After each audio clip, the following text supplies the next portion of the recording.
You said you wanted to know how to get to Capone. What I need is a small group of men. Okay, let's go.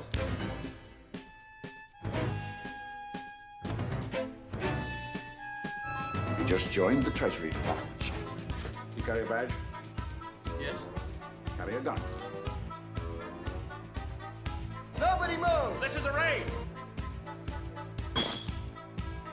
I want him dead!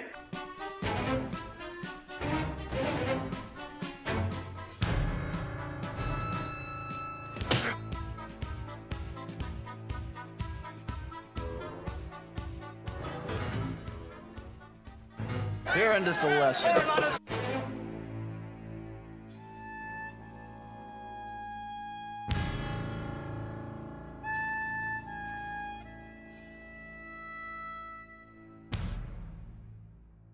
All right, so The Untouchables from 1987, one of the classic movies from Brian De Palma. What did you think of it?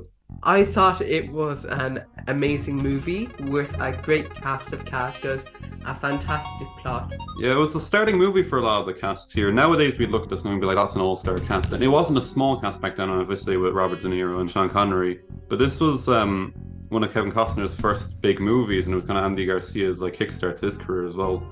Wikipedia? You're using Wikipedia as your source of information? So I think it's aged very well because of that.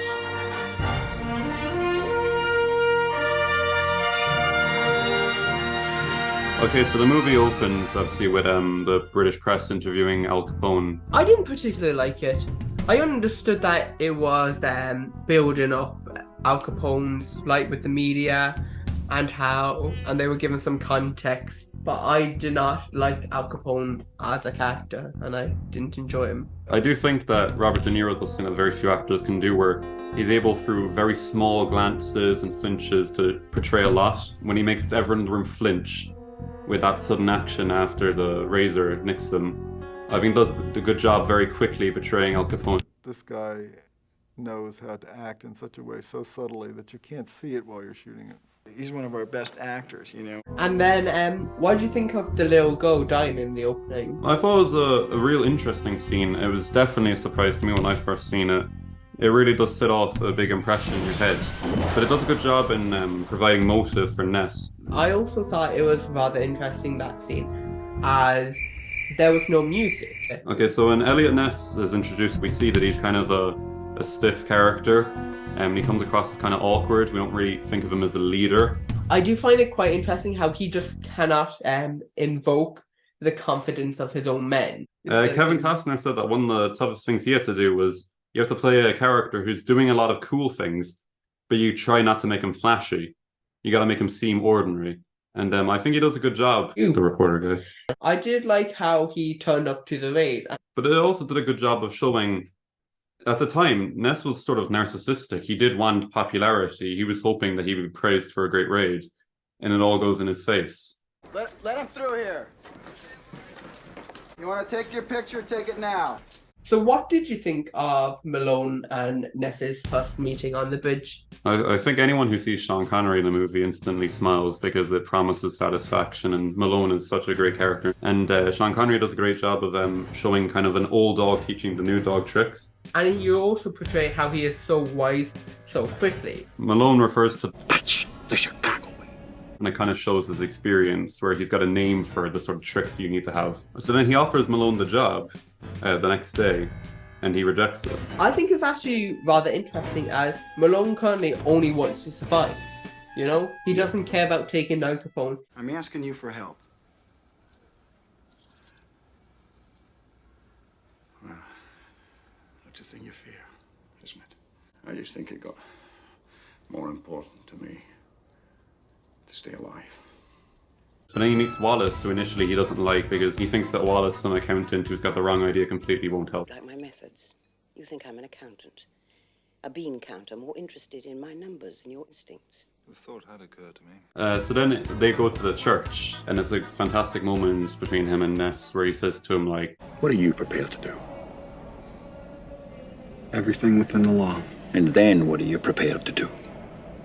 And it is interesting, as Ness says, we will do this by the book, as far as the law can take us. However, we know at the end of the movie. The post office raid, first off, is we see again Malone's experience, his knowledge, where he's aware you can just walk in, and he's aware that this isn't a job that you need huge specialty for, because he just chose Wallace in there without even talking to him. Carry a badge? Yes? Carry a gun?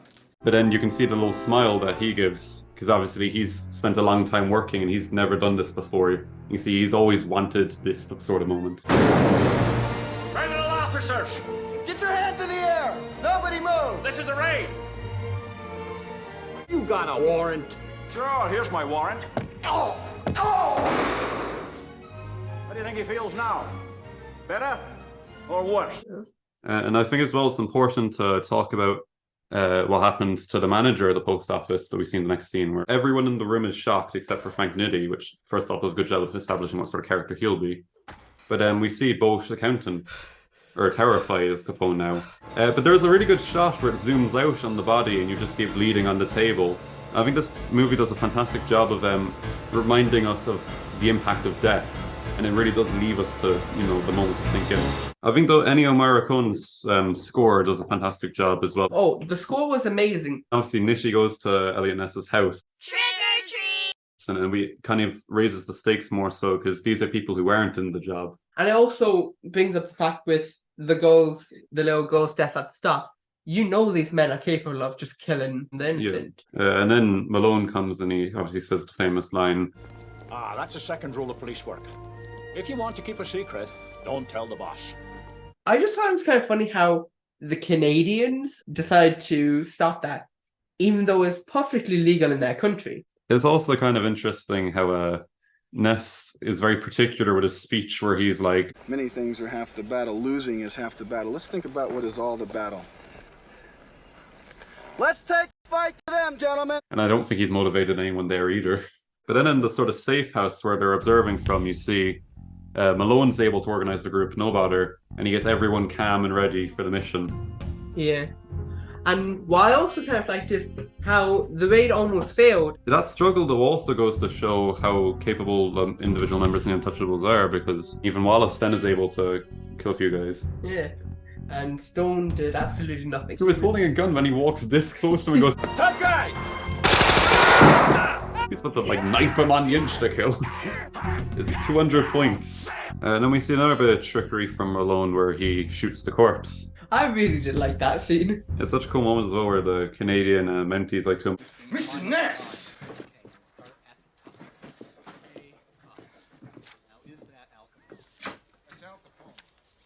You're not to approve of your methods. Yeah? Well, you're not from Chicago. And then we see Ness is starting to come along a bit. It does show how Ness is becoming a bit more like Malone, the Chicago way. So, moving on to Wallace's death, how did you find that scene? Well, I think it does a good job of showing how the characters mature over time, where, Stone is a bit more tactical, and we see that Wallace become a bit more of a caseman when it comes to things. Oh yes, much more diverting than accounting. Okay, we'll see you tonight. And I think it also does a good job of introducing Frank Nitti, where he's been in the movie already, but it's the first time we get to see him do something specific.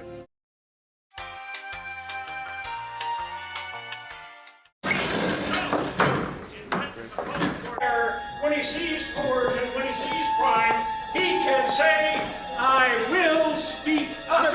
Before you go, I've got one more.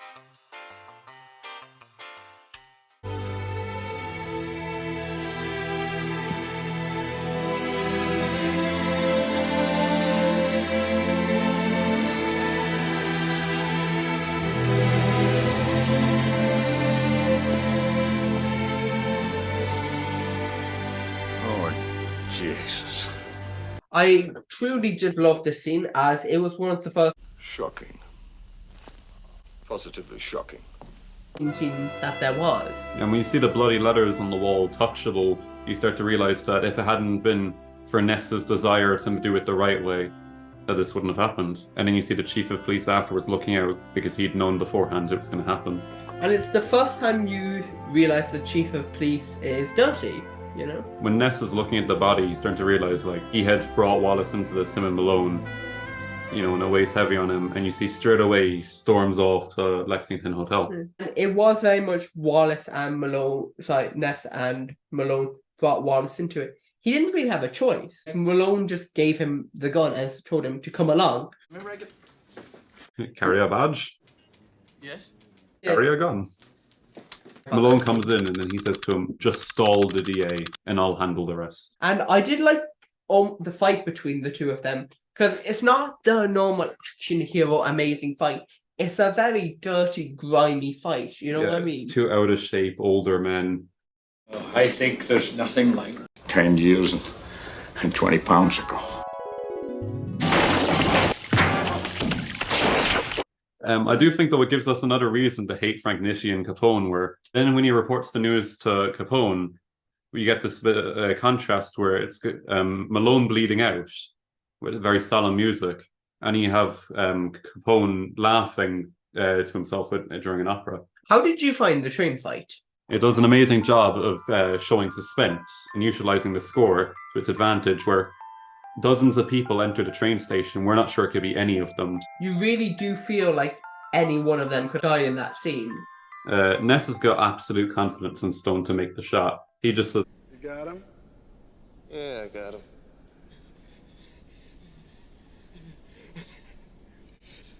One! Will you stop it? Take him. 2. I think the courtroom scene shows a bit of cleverness from Ness as well, where we see he recognizes the gun is his opportunity to see the letter, and it gives him a reason to search. How it was signed by the mayor of Chicago. The mayor of Chicago at the time was super corrupt. And then obviously they call back to 1634 Racine. You know, I used to have a friend who lived there. I think this is right here, this gunfight is one of the better moments in the film especially. I think it's a very good gunfight for any film, where every single shot feels loud and important. The ending to the gunfight, how he jumps off the roof and tries to do the Die Hard where he breaks through the walls and just fails, is just hilarious. What do you think of Ness just absolutely killing Nitti? It's one of those moments that completes the character arc. We fully see now Ness is transferred to being the cool guy. He's learned from Malone and he even gets a cool one-liner. Where is Nitti? He's in the car. There's something on the rooftop. Okay, so then the guilty verdict, I think, provides us with a real satisfying moment where you see Capone having a meltdown and Ness saying to him, Malone's quote. Here endeth the lesson. I really do think it's a satisfying moment that ends the movie in the best sort of way. I would agree with you there completely and utterly, I think it shows that to Ness this was always about the murder of innocents and it wasn't about the Volstead Act. Charles Martin Smith was really interesting. He's a very good speaker, where he said in a way I thought was pretty cool that the characters in the movie played like the actors, where they were all very different from one another. I think what's interesting is that the four of us are quite different, the same way the four Untouchables are different. I think probably it's very good casting in that when Brian put the four of us together, he was looking for four very different guys who are brought together. Normally they would have nothing in common, but this one thing is what brings them together. I think that makes very good drama.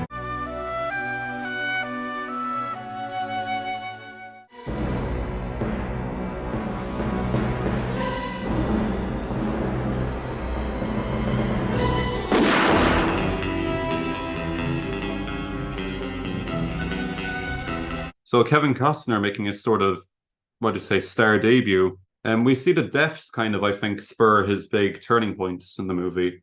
Or after Wallace dies, he starts to go more direct at Capone. And then after Malone dies, he decides he needs to take up the guy who's going to work in the grey area. So it's the chance meeting of him and Malone, who's just a beat cop, that really changes both of their careers, I suppose you could say. And you can see they've got a special sort of mentor-y kind of bond. Are you my tutor? Yes, sir. That I am. Where when he sees Malone dying, he even says, What's this mean?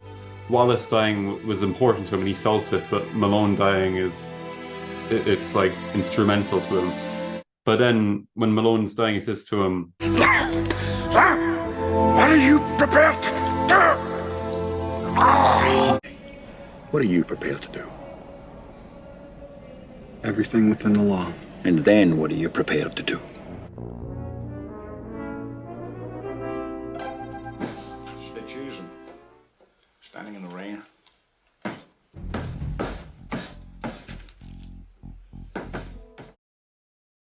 The thing that I found most interesting about Malone was he was practically the hero. In a different narrative, he could probably be the main protagonist. Costner described him actually as a spiritual leader, and he kind of is the thing that spurs the group on and makes them successful. But obviously, though, we do kind of get the idea that without Ness kind of being the glue binding them together, that they wouldn't have had as much success, because Malone did need the allowances and the privileges of Ness being a treasury officer at the time.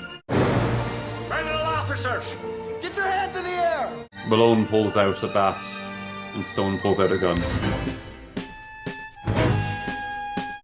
Do you know one thing I don't get? What? Why did he even call out Williamson? Because he calls out Stone and he goes like, Schizoprodigy. Schizoprodigy. why don't we start with him? Call the other guy just to embarrass him. He's probably the worst in the group. So how did you find Stones as a character? I really like Stone. I think he adds a bit of flair to the movie, and he's a cool character where he walks around with, the different looking jacket, and then obviously he pulls the gun real quick every time, carries a submachine gun when everyone else is using shotguns, and he also provides a bit of antagonism towards Malone. Stones is an extremely fun character. The dynamics that were in the movie kind of was the dynamics of, we became all of us very close, but the dynamic kind of stayed the same. How so? In the sense that, he was the older wise guy, and he would always be jabbing at all of us. And it was my job as my character to kind of fight back. So respectfully, but keep the jabs going. So that was kind of the dynamics. I love Sean Connery. Wallace is a very cool head, and he's got the same game plan for the entire thing. He stays consistent to who he is, and we can tell he's been researching the case before he even gets there, I suppose. What I liked most about Wallace is he was almost innocent. Malone just gave him the gun and told him to come along.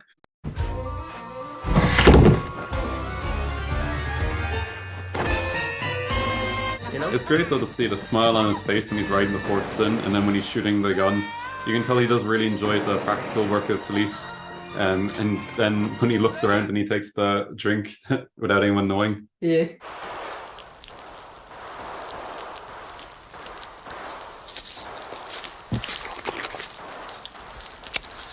And it's also kind of interesting how he doesn't cause any conflict in the group, where like when Ness says to him, and how would we get him on that? He just says, I don't know, and goes back to working on it. And finally, what do you think of the main antagonist of the entire film, Al Capone? I think Robert De Niro, he's one of the masters of his craft, where he very aptly portrays the complexity of someone like Capone. Small mannerisms give us a great idea of what sort of character he is. He's vicious when he needs to be. He's indulgent when he thinks he can get away with it. And he doesn't just lose in this movie, he has wins. He does take out 2 members of the group. And I think Frank Nitti is a better villain than Al Capone, as he's much more intimidating and he's much more present. He's not this looming threat.